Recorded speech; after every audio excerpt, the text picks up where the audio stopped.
que notre cher Nostradamus a quand même vécu pendant 19 ans dans cette belle cité qui certes a changé mais a conservé des édifices de caractère.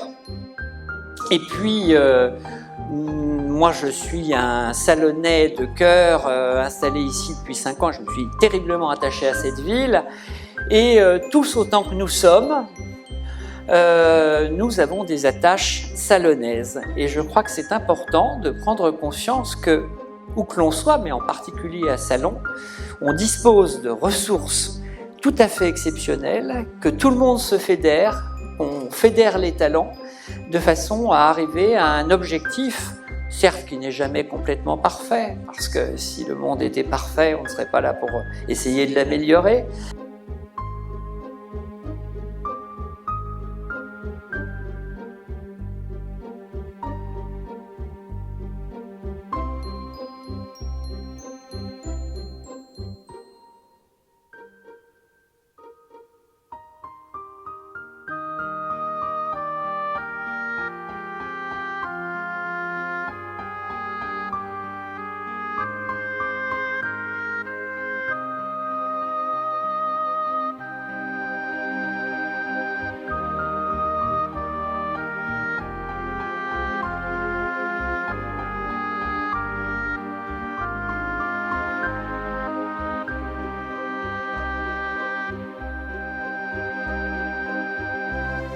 J'ai la possibilité de voir des plans que d'autres ne voient pas.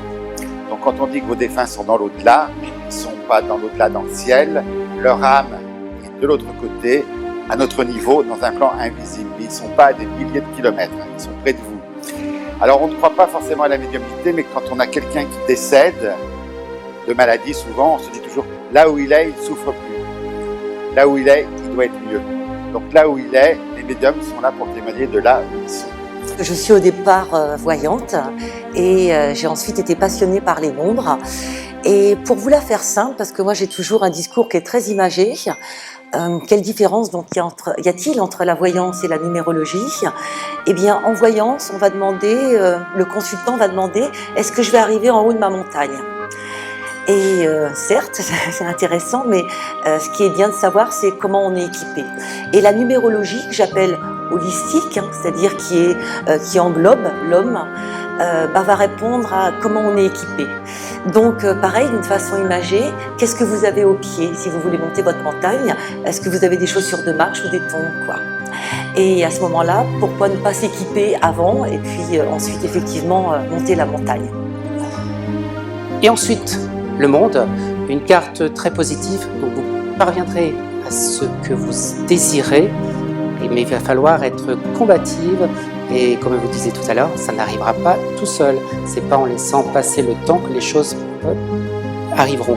Il va falloir jouer de persévérance, de patience et garder une attitude positive dans toutes les circonstances, même si on cherche à vous déstabiliser, parce qu'on le cherchera.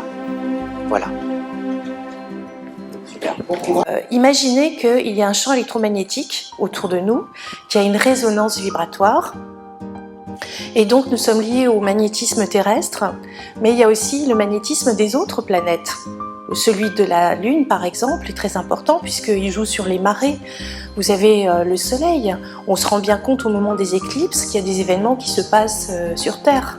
Pourquoi est-ce que je me suis intéressé à Nostradamus?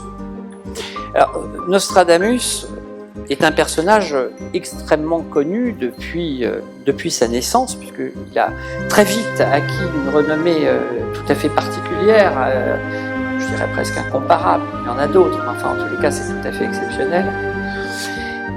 Il est connu encore aujourd'hui et je dirais pas vénéré, mais en tous les cas extrêmement